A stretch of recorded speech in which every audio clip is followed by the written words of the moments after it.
A fé que transporta a montanha. Ah, que transporta, porque, né, não é qualquer fé. Uma fé que transporta a montanha é uma super fé, né? Tirar a montanha de um lugar para o outro não é fácil.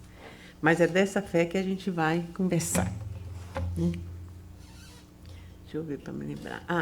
Nós dividimos esse capítulo em 3 partes. Normalmente a gente divide, né, para não ficar todo de um jeito só.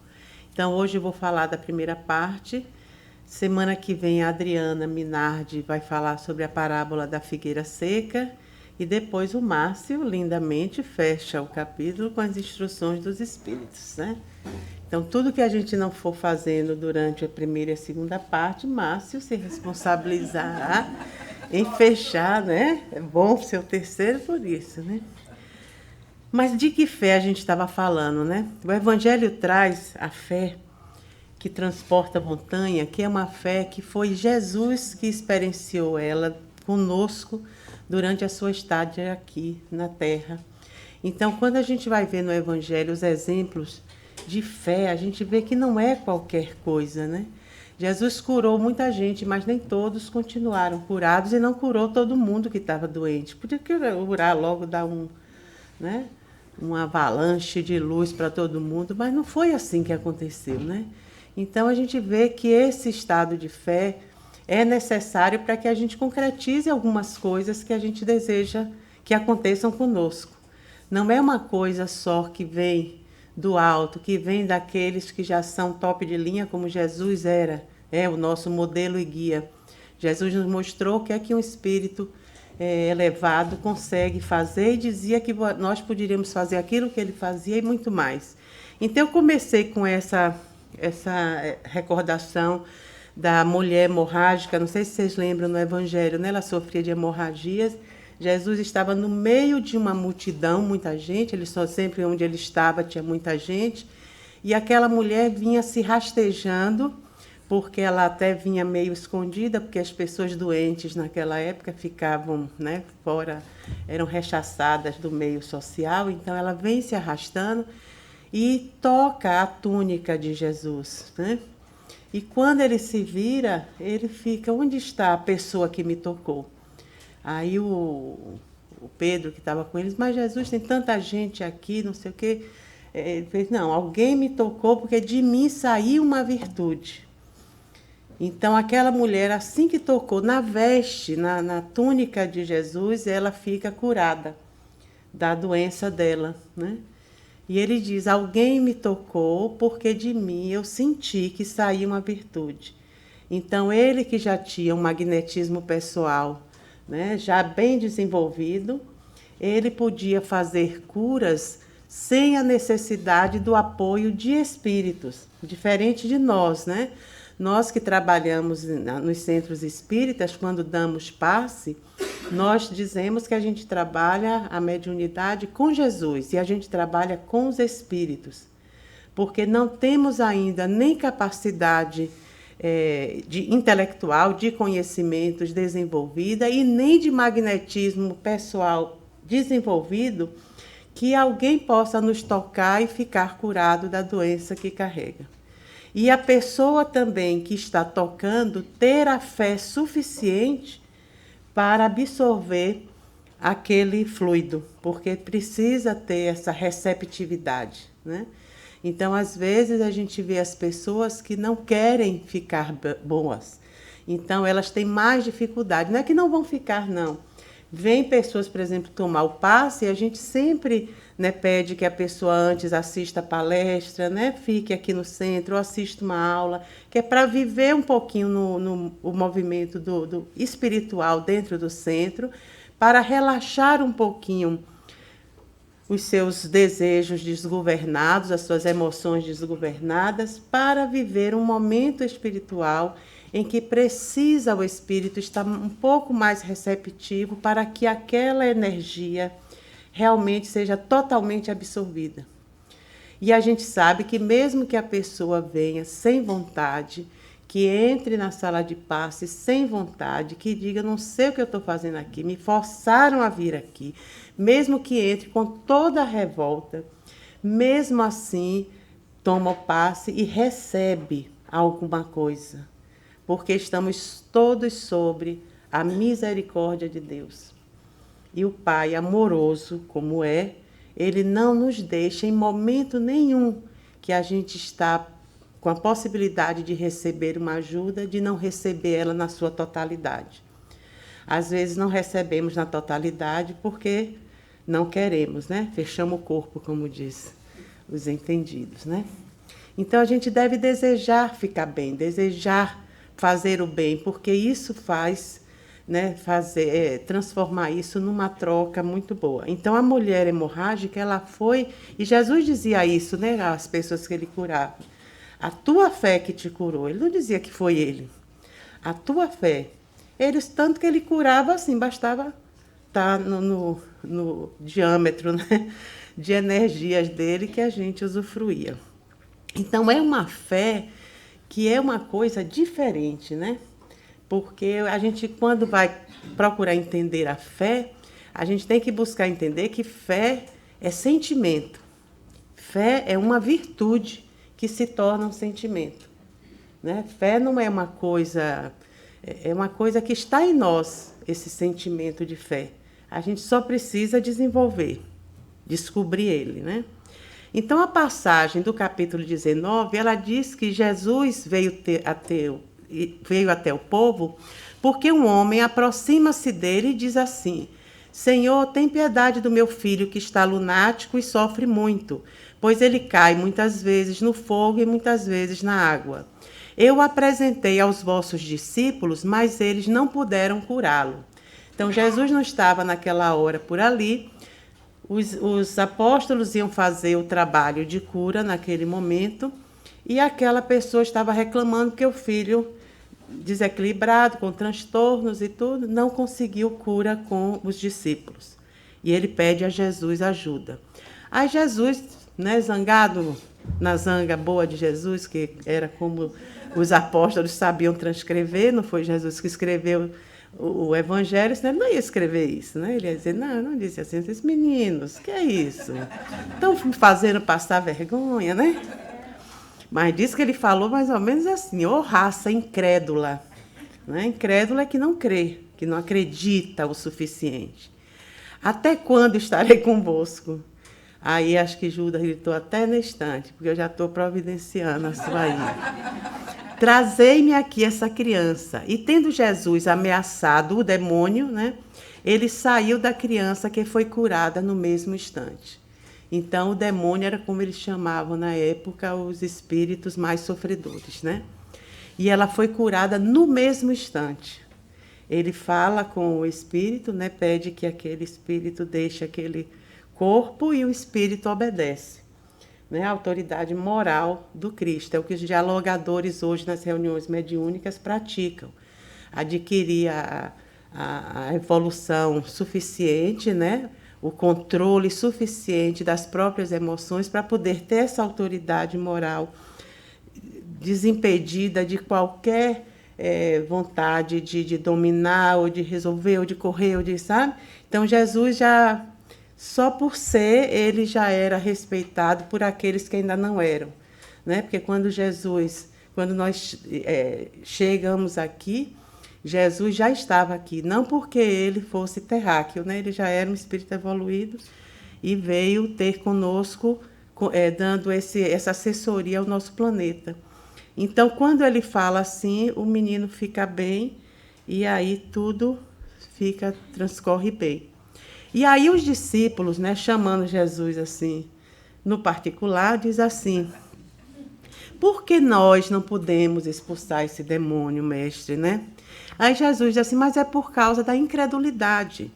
Mas eu também vou-lhe digo que, em verdade, que se vocês tivessem a fé do tamanho de um grão de mostarda, vocês diriam a esta montanha: transporta-te daqui para ali, e ela se transportaria. E nada vos seria impossível. Então, ele compara a fé a um grão de mostarda, que era uma semente bem pequenininha, né? Então, esse grão de mostarda, eu trouxe aqui para vocês verem, que esse autor, Humberto Rodin, ele é um filósofo, ele diz que fé como um grão de mostarda não é como um grão de areia. Ele quer dizer uma fé viva, que encerre em si, ainda que potencialmente apenas, a vida espiritual.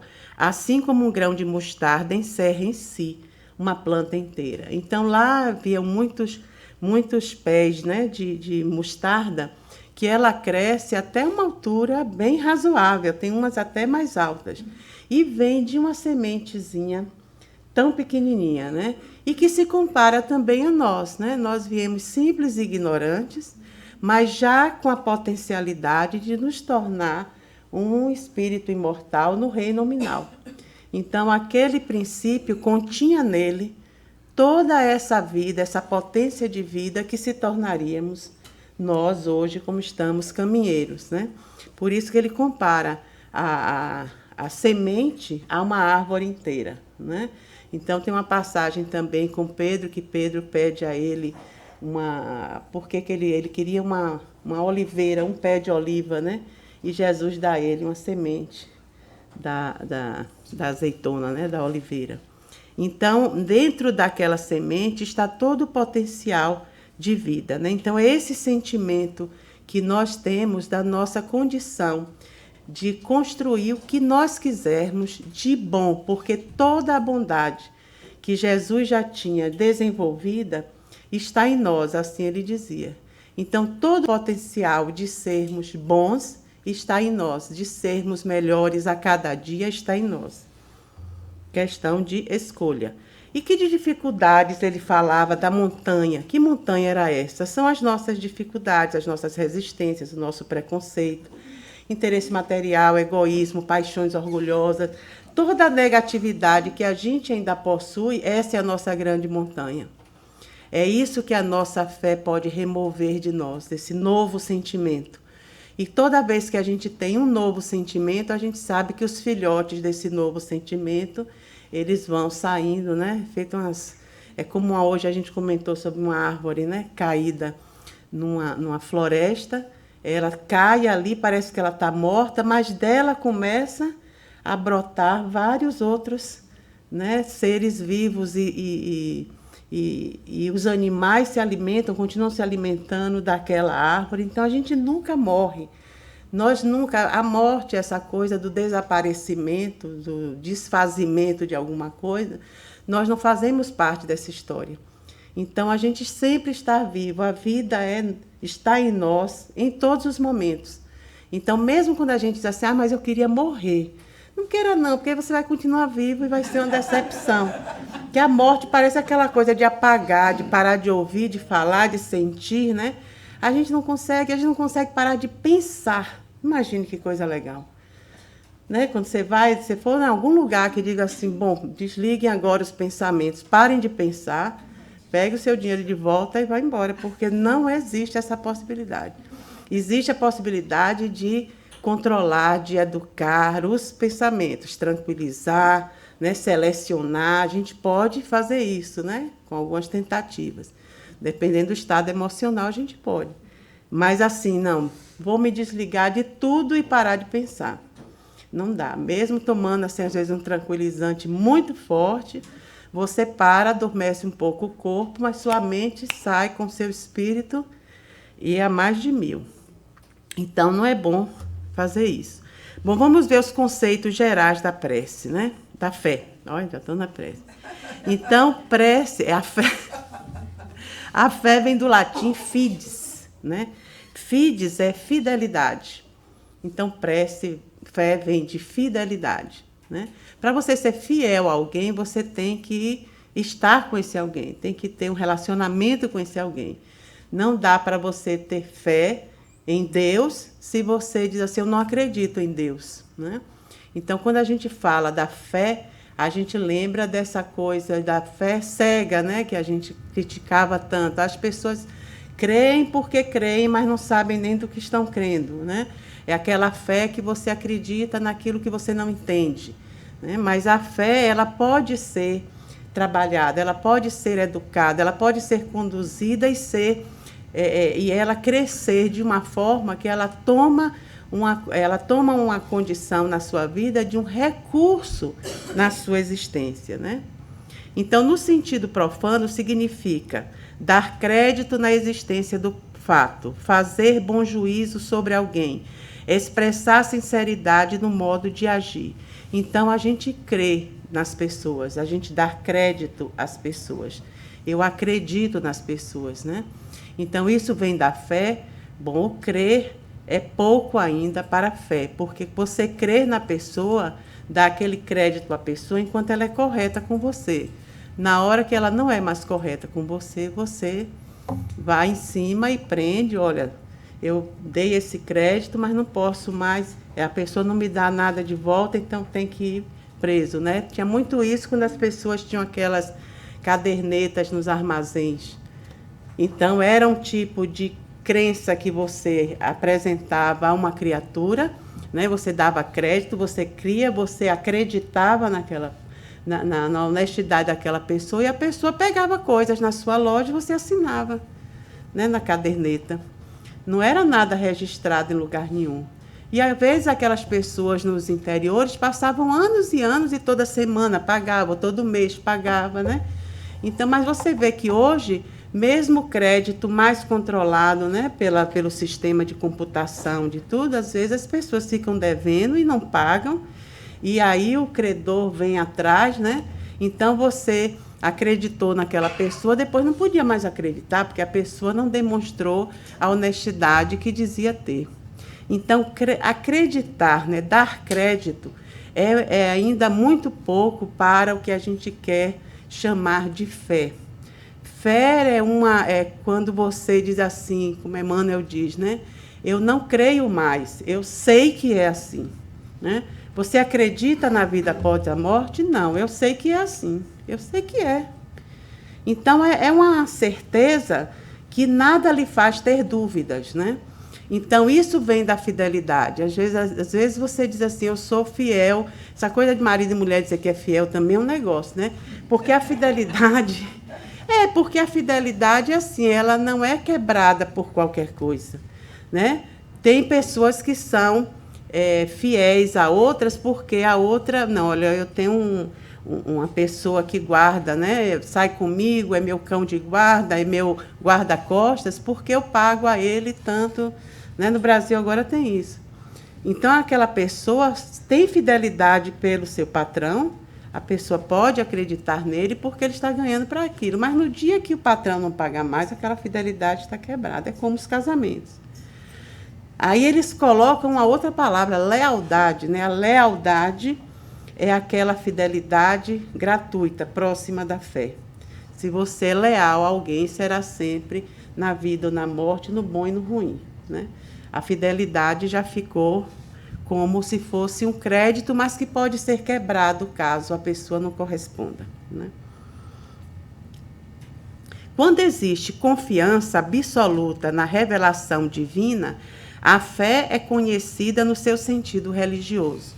Então, a confiança, a fidelidade e a fé, elas se engatam, né? Na verdade, o ser humano só pode aderir incondicionalmente a um objeto quando possui a certeza de que ele é verdadeiro, né? É quando você tem realmente confiança e acredita naquilo de uma forma que ninguém lhe move daquela questão, né? Então, a nossa relação com Deus, ela tem que atingir esse patamar de confiança. Quando eu digo assim, que eu agora estou nas mãos de Deus, como a gente às vezes pensa, né? Que a coisa está tão ruim que estamos nas mãos de Deus, é com aquela certeza absoluta de que as coisas vão ter uma saída. A gente não sabe, às vezes, nem qual é, mas sabe que terão, né? É quando alguém está à morte. Você tem saudade, você não queria que fosse assim, mas você tem plena confiança de que aquele momento que aquela criatura está vivendo é o momento que ela precisa viver, ou para retornar ao mundo espiritual, ou para ficar mais um pouco. Mas que tudo está certo. Não tem nada errado. Mas às vezes a gente diz, mas fulano não merecia, fulano foi tão bonzinho, fulano... Sim, mas existem desígnios, né, que estão acima da nossa compreensão e por isso às vezes a gente chora quando deveria aceitar, né? No Consolador, Emmanuel, na questão 354, ele pergunta o que é ter fé, e ele diz assim, que ter fé é guardar no coração a luminosa certeza em Deus que ultrapassa o âmbito da crença religiosa, fazendo o coração repousar numa energia constante de realização divina da personalidade. É alcançar a possibilidade de não mais dizer eu creio, e sim eu sei, com todos os valores da razão tocados pela luz do sentimento. Então, ter fé é ter fé em Deus, é saber disso, mas de uma forma tão profunda e tão abstrata dentro do seu coração, que não tem quem lhe mova daquela ideia, porque não precisa lhe demover, porque você, diante dos fatos, tem um comportamento de quem tem confiança em Deus. E aquilo, você não precisa nem dizer que está se comportando assim porque crê em Deus. Não precisa explicar. A fé é uma ação, é um comportamento, é um modo de ver, é um estado de alma, é como a paz. Você não tem como explicar alguém que, quando está num momento bem conturbado da nossa história, que você está em paz. É um estado de alma. Você sente, só você sente, aquilo não dá para passar para as pessoas, a não ser irradiando. Por isso que é bom sentir, porque tudo que a gente sente, a gente irradia. Quando estamos também sentindo outros sentimentos perturbadores e desorganizados, a gente também irradia. Então, o que é que precisa para que uma sala totalmente escura fique clara? Acenda só risque um fósforo aí, que vai clarear. Então, não precisa muita coisa. Se um sentir, aquilo vai irradiando, né? Então, no momento perturbador, sinta-se em paz. Busque a paz do alto, busque a paz de Deus, né? Bote essa fé para funcionar, porque aí esse movimento seu vira uma ação renovadora para o ambiente, né? Então, é conseguir essa oportunidade, essa possibilidade de dizer, creio porque sei que é assim. Kardec disse mais ou menos isso no Livro dos Espíritos, quando ele disse que fé inabalável só o é aquela que pode encarar frente a frente a razão em todas as épocas da humanidade. Bonito isso, né? E Chico, através de Emmanuel, diz que conseguir a fé é alcançar essa possibilidade de não mais dizer eu creio, mas afirmar eu sei, com todos os valores da razão tocados pela luz do sentimento. Então, é racional e é coração. Não é uma fé cega. Você não acredita porque alguém disse, porque não tem outro jeito, porque é melhor assim. Eu acredito porque eu sei, eu entendo. Eu entendo o mecanismo do mundo espiritual. Eu sei que eu sou um espírito imortal transitando temporariamente no mundo físico. Então, eu não sou Marisa, eu estou Marisa. Eu sou muito mais pessoas do que essa que está aqui. Senão, essa não poderia estar aqui. Com toda essa coragem de estar aqui. Entendeu? Então, tem que chamar outras eu aí para poder dar um jeito nisso, né? Para poder fortalecer o momento. Então, não é fácil ser. Mas aí no Evangelho, essa parte que me cabe, né? Pergunta qual o poder da fé, né? Qual é o poder da fé? Então, o poder da fé, diz o Evangelho, ela recebe uma aplicação direta e especial na ação magnética. Por ela, o homem age sobre o fluido, que é o agente universal. Lhe modifica as qualidades e lhe dá uma impulsão, por assim dizer, irresistível. Isso é referente não só aos passes que a gente dá hoje, né? Mas aquela atitude de Jesus para com o menino que estava com transtorno. Aquele menino que ele curou, que os apóstolos não conseguiram curar, né? Então, foi o poder da fé de Jesus, né? Que numa ação magnética, ele faz com que aquele fluido que ele já possui modifique as qualidades daquela energia doente que estava naquela criança, né? Então, não tem como a gente negar que o fluido mais refinado, o fluido advindo do amor que o homem constrói na sua vida, é muito mais poderoso do que qualquer energia negativa que esteja rondando aquela criatura, né? Então, quando ele pede àquele espírito que saia de perto daquela pessoa, ele faz jorrar naquela criatura que espiritualmente estava também obsediando aquela criança, é tanta energia de luz, é tanto conforto, é tanto consolo, é tanto desejo de ficar bem, né? Que aquela criatura não tem outro movimento a não ser correr para a luz. Então, ele deixa a parte perturbadora e, na mesma hora, quando nós começamos a nutrir os bons sentimentos em nós, advindo de alguma virtude que a gente quer deixar fluir, não tem jeito, aquilo que está ruim começa a não ter lugar, porque o mal não faz parte da nossa natureza, né? Deus não criou o mal para nada. Então, o mal é fruto realmente da nossa ignorância. A partir do momento que você não desconhece mais que você conhece, aquela ignorância que deixa de ser ignorância e passa a ser alguma sabedoria, não tem mais lugar ali para aquela parte negativa. É tão gostoso isso, que é instantâneo assim, né? Então, por isso que a gente vê, às vezes, você vem aqui, assiste alguma coisa, não a palestra de hoje, que está meio assim, meio lá, meia cá, né? Porque foi assim, foi corridinha. Mas, às vezes, você toma um passe, às vezes é uma aula, às vezes é um bate-papo ali do food court, às vezes é a coxinha que está uma delícia. Ou a canjica munguzá, que foi feita com aquele carinho, entendeu? Aquilo ali faz com que lave a alma da gente, né? É aquele, sabe, é alguma coisa que acenderam uma velinha ali, uma luzinha, uma energiazinha, né? E aquilo ali pega assim, feito rastilho de pólvora. Aí você já levanta, você diz assim, o que foi mesmo que eu vim aqui? Né? Que às vezes eu pergunto, sim, fulano, você veio buscar o que aqui? Que a gente sempre vem buscar, né, alguma coisa. Mas já achou. Porque a gente pensa que veio buscar uma coisa material. Mas a gente veio buscar a sanidade, né? A saúde espiritual. Aí quando a gente sente aquilo, acabou-se que era doce. Às vezes no outro dia tem que voltar de novo. E às vezes tem até a chave da porta para se internar, porque quem tem a chave do centro são os casos mais graves, viu? Que se na hora não entrar imediatamente, tem um surto aí fora. Então, é um negócio perigoso, né? Então, é isso aí.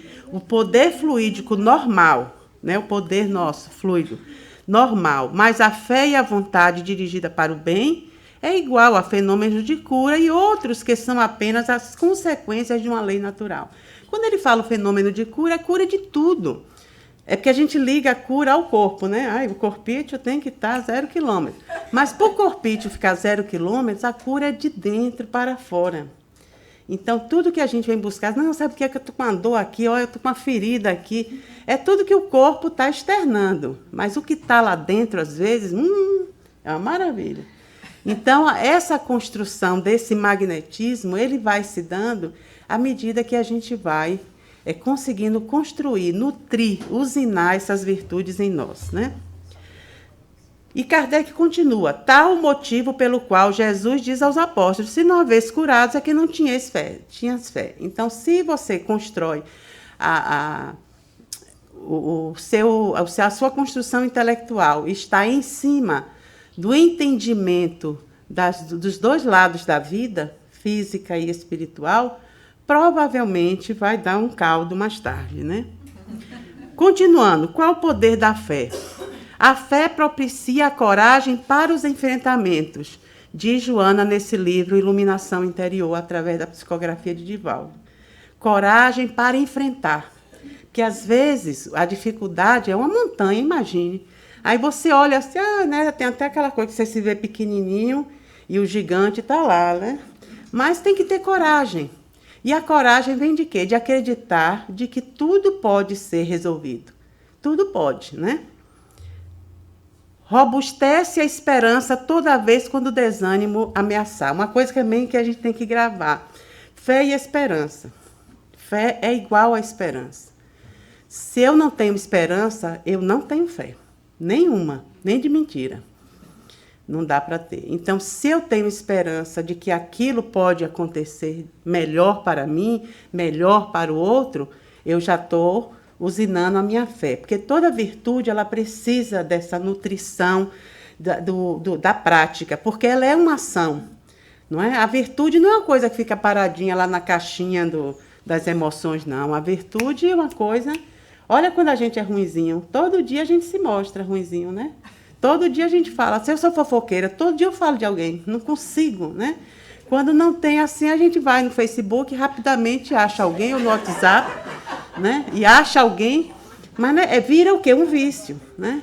A prática do mal feito, ela vira um vício. A prática da virtude, do bem feito, ela só vira cura, só vira bondade, só vira energias boas, só vira crescimento, amadurecimento, sabedoria. Então, a gente precisa fazer isso com o que é bom. A gente já faz com o que é ruim muito bem, mas se a gente botar toda essa energia no que é bom, meninos, vocês vão ver que o negócio, né?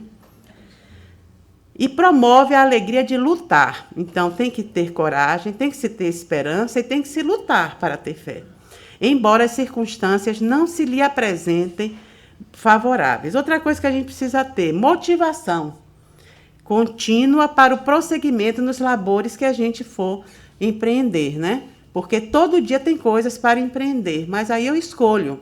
Eu vou ficar para baixo ou para cima? Eu vou lutar ou vou correr disso aqui? Eu vou enfrentar, né? Eu vou ter esperança ou vou ter medo? Porque o medo nos trava o passo, né? A gente precisa ser prudente. Prudente precisa. Também não tem que ser aquele corajoso, cara de pau. Não, eu vou porque Deus está na fé. Não, tem que ter responsabilidade, né? Então, aí, ó, falar em público. Não é coisa assim, que você fica meio assim, né? Que outra aqui falando em público também. O medo trava. Pedir a mão de alguém em casamento, né? Aquela coisa, não, eu vou realmente me casar, eu gosto de fulano, não quero mais esse negócio de enganar ela, fingindo, vou lá todo dia, não. Vou lá, vou assumir, né? Então, tem momentos da nossa vida que o medo e a falta de esperança de que aquilo dê certo faz com que, às vezes, a gente não enfrente coisas que poderiam hoje já estar dando um caldo, né? Então, ó, não pode esquecer aqui, cadê? Coragem, esperança, lutar sempre e ter motivação para isso tudo. O poder curativo da fé também é um dos poderes que a fé tem, né? Pacientes portadores da fé religiosa, eles recobram a saúde com mais rapidez do que aqueles que não a têm. A conduta durante a enfermidade faz-se abonada pela serenidade e a mente coopera eficazmente em favor dos resultados felizes. Então, isso cientificamente provado, já se sabe que uma pessoa que reza ou que alguém da família é religioso, e isso ajuda na cura da pessoa. Imagine se for uma religiosidade em que estamos assim empreendendo nossos esforços no nosso crescimento e na nossa construção de uma espiritualidade. Imagine, né? Então a gente vai virar uns tentem assim de ninguém sentir mais nada uma hora dessa, né? Essa é, né? André Luiz fala já dos mundos mais evoluídos em que não precisa mais se nascer criança, não precisa mais o nascimento biológico. O espírito no mundo espiritual ele já se reveste perispiritualmente para o ambiente daquele planeta, né? E ali ele entra numa máquina e lá ele já sai com seus 20 e tantos anos, quase 30, né? Mamãe já vai com o cheque da mesada para a mãe, que o vai receber, porque a mãe já está lá, já preparou o quarto, né? Sabe como é mãe, né? Mesmo o filho grande, igual a Diana faz, fica puxando o saco dos filhos de 30 e tantos anos. Né? A gente é meio assim, né? Mãe, quem é mãe sabe, né? Quando é pequenininho, não, é aquele amor incondicional, né? Principalmente quando nasce. Quando fica adolescente, já não está tão incondicional assim, né? Você já reconhece o espírito. Não, isso aí é um espírito imortal, pode ter sido meu inimigo, peraí, vamos ver, né? A gente já sabe, né? Mas quando fica grande, se foi lá no Brasil, aquela criação, né, de vó e tudo. Então, a gente já sabe cientificamente que, cadê Sandrinha, que os hormônios, né, Carol, a ocitocina, a adrenalina, eles se modificam a partir dos nossos movimentos interiores. Então, se eu passo a ter mais motivação, se eu passo a ter mais esperança, se eu passo a querer lutar pelos meus problemas, pela solução dos meus problemas, eu estou ativando os meus neurônios. Diga aí, doutora, não é? Estou falando, não, meu filho. É que eu não lembro direito porque passou já essa aula. Mas aquilo tudo vai interferir no nosso organismo físico. Por quê? Porque nós somos energia. Só que uma energia condensada, né? Não somos fluídicos. Então, uma energia interfere na outra. Olha que legal. Então, se eu não estou muito bem psiquicamente, mas eu começo a me manter no movimento de pensamento, de leitura, assistindo, ouvindo coisas positivas, aquilo vai interferir no meu modo de sentir. Então, eu começo a interferir na minha cura, né? Olha, igual, boliram lá que eu não estou vendo mais nada aqui, assim. Boliram. Legal. E eu não decorei essa parte aí. Se não vier outro slide, não, tá aqui. Aí eu mostrei aí o médico. Aí, ó, tá vendo? É só lá, aqui não. Tá vendo? Cachorrinho ali naquela tristeza, né? Cachorrinho a gente pode fazer os animais, vocês sabem, né? Pode dar passe nos animais, pode... Igual a gente faz com o bebê, né? As mães pegam o seu bebê, passa a mãozinha neles, pede a Jesus, né? Que ajude. É um processo de doação de fluidos, então a gente não pode pensar que não pode fazer nada. Olha pra aí, ó, já me retiraram do negócio, né? São aqueles programas assim que você é cortada no meio, né? Olha. Já dei. Não, já estou lá na frente, já estou quase terminando.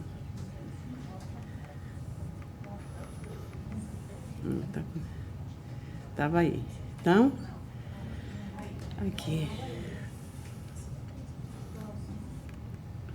Cadê igual? Aqui. Deixa eu botar aqui que é melhor. Ixi.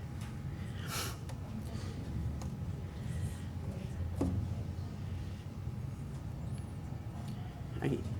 Então, como conseguir a fé? Né? A gente pergunta.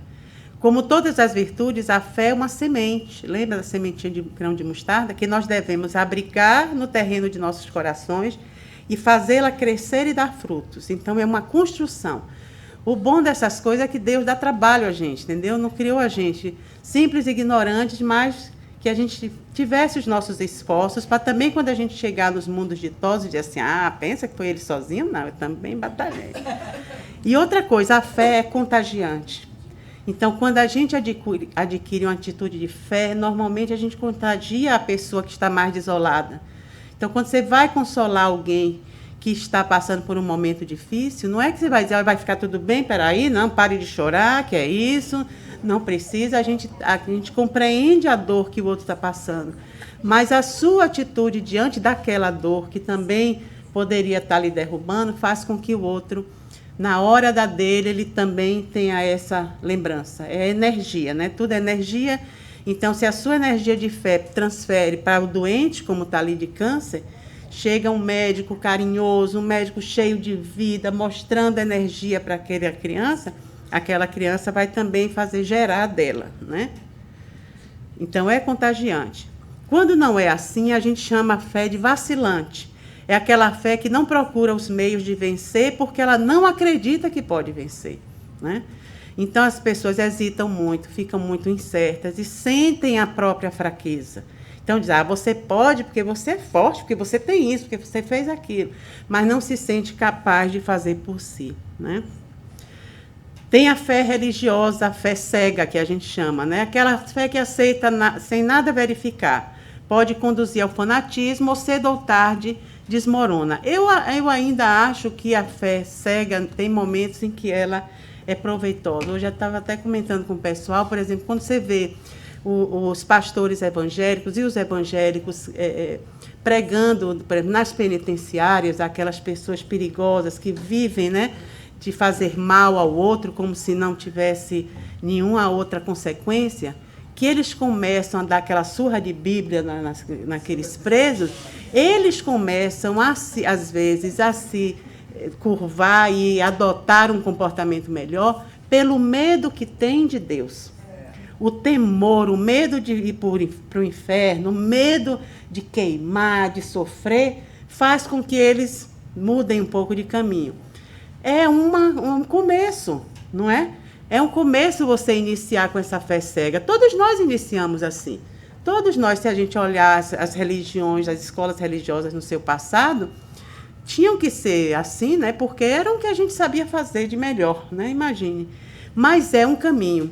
E dali por diante o espírito vai mudando, né? Já a fé robusta, quando a gente está querendo robustecer a nossa fé, ela vem através da calma, porque a fé lhe faz calma, não lhe faz agoniada quando as coisas acontecem. Estimula a paciência, apoia-se na inteligência e na compreensão, tem certeza do objetivo divino, conjuga-se com a humildade, confiança em Deus e nas leis de Deus e perseverança. Porque se a gente confia em Deus e nas leis que regem o universo e tudo que está nele, a gente sabe que está tudo no seu lugar, mas que a gente vive as consequências dos nossos atos. Então, a gente só aprende através dessa vivência de consequências. Então, a gente faz errado, vai fazer de novo até fazer certo. E vai doer às vezes, porque quando a gente faz alguma coisa errada, vai doer sim. Então, não tem jeito. Mas quando a dor vem, a gente pode transformar ela em lição ou em sofrimento, né? Então, a dor, ela é emocional e o sofrimento é físico. Então, você vê pessoas passando profundas dores, né, que estão no corpo, a doença, mas a pessoa não tem o sofrimento, não tem a lamentação, não tem os medos.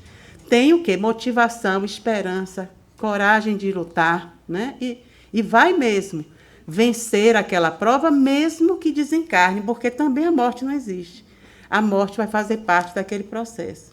Então, aqui, nós, graças a Deus, nós já tivemos várias pessoas que nos deram, com os seus desencarnes, deixou para nós as suas, aquele modo de ser tão lindo e tão corajoso que passou para nós, nos contagiou. Não que a gente queira morrer do mesmo jeito, né? Porque câncer de pâncreas, né? Essas coisas ninguém quer, né? Mas se tiver que vir, na hora vai vir a lembrança do quê? Daquela energia que a gente assimilou de coragem, de fé e de esperança, né? Então, fé raciocinada, esse é o nosso final aí, né? Usa a razão como base, ou seja, usa o conhecimento geral da vida, né?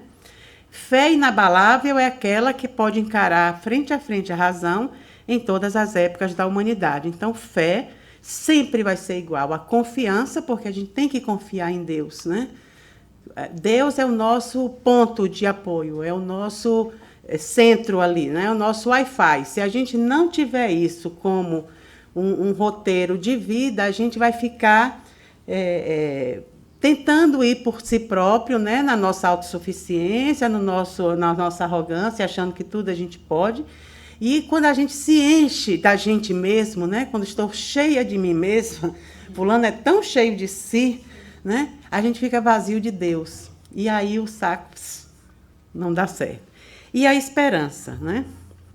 Então, a fé exige mudanças. Para a gente adquirir a fé como ela deve ser, a gente precisa mudar algumas coisas. Por exemplo, a gente precisa ser mais otimista, mas ter mais vontade de viver, esperança no futuro e valorização no sentimento do amor ao próximo, né? Fazer com que o próximo seja o ponto divino do nosso relacionamento. Assim a gente aprende a ser fiel a Deus e a entender por que Jesus disse, né? O mandamento maior é esse: amar a Deus sobre todas as coisas, ao próximo e a si mesmo. Então, eu começo essa prática do amor com amor a mim mesmo. E aí não consigo me amar o suficiente, porque a gente é tão da pá virada que até amar a si próprio a gente ama errado. Mas aí a gente faz isso com o próximo, porque às vezes as pessoas querem se isolar para buscar esse amor a si mesmo. Aí vão para a Chapada Diamantina, ficam lá, tô aqui rezando pelo planeta, sabe? Aquelas pessoas dedicadas ao planeta de uma forma, mas não dá para o planeta, a gente amar o planeta todo, não vai dar. Então, nesse momento inicial, se a gente buscar o amor a si através do amor que precisamos ter com o outro, é bom. Porque eu já digo assim, eu não amo você, e não amo aquela, e não gosto dela, sabe? Se eu estou dizendo isso para você, é porque eu também não me amo. Eu me amo pouco, tão pouco, que eu não consigo ver as suas qualidades. Você é uma pessoa tão próxima. Imagine uma pessoa que viva mais longe do que eu, que passe na televisão. Fulano matou Cicrano. Vixe, Maria, prende ele, arrasa ele, arranca os cabelos. Entendeu? Porque eu não sei também daquela pessoa, ela está mais distante. Então, essa coisa da gente viver em família é que nos ajuda nessa prática do amor a si. Então, se eu consigo fazer isso no meu núcleo familiar, Ave Maria, já sai dessa encarnação 0 bala. Mas se eu digo assim, não, eu vim sozinha para a América, mas você não vai morar... Não, quero morar com ninguém, quero morar sozinha e os parentes é na geladeira, tudo é pregadinho, porque... né? Então, o início, eu sempre digo, o início desse processo do amor ao outro é dar like no Facebook. Tem gente que não gosta nem de ter Facebook, que é para não se envolver. Né? Facebook, não, que aquilo é coisa de gente. Não é porque você vê gente. Você vê gente que sofre, né? Antigamente, para você saber que o prédio caiu ali, que matou aquelas pessoas e que foi horrível, passava 1 mês, 2, porque nem celular a gente tinha, não tinha internet, não tinha nada, então era quando a notícia chegasse. O que é que Deus quis, assim, encher a gente de gente? Olha, você vai saber do outro instantaneamente. Então, o que é que você vai fazer com essa notícia? Rir, chorar ou rezar? Você vai mover a energia ou vai deixar a energia parada, embotada? Então, essa é a nossa opção quando a gente tem toda essa visualização. Mas isso a gente precisa olhar para isso como ferramentas de crescimento. Mas, às vezes, a gente olha isso com outros olhos, né? Mas a gente aprende um dia. Bom, como conseguir a fé, como todas as virtudes. Já passei isso, já não? Então, por que não passei de novo? Me deixei de novo para o final, que a fé é contagiante, né? E trouxe esse Jesus lindo e maravilhoso, e os meus agradecimentos, a paciência de vocês, ao carinho de sempre. E é isto.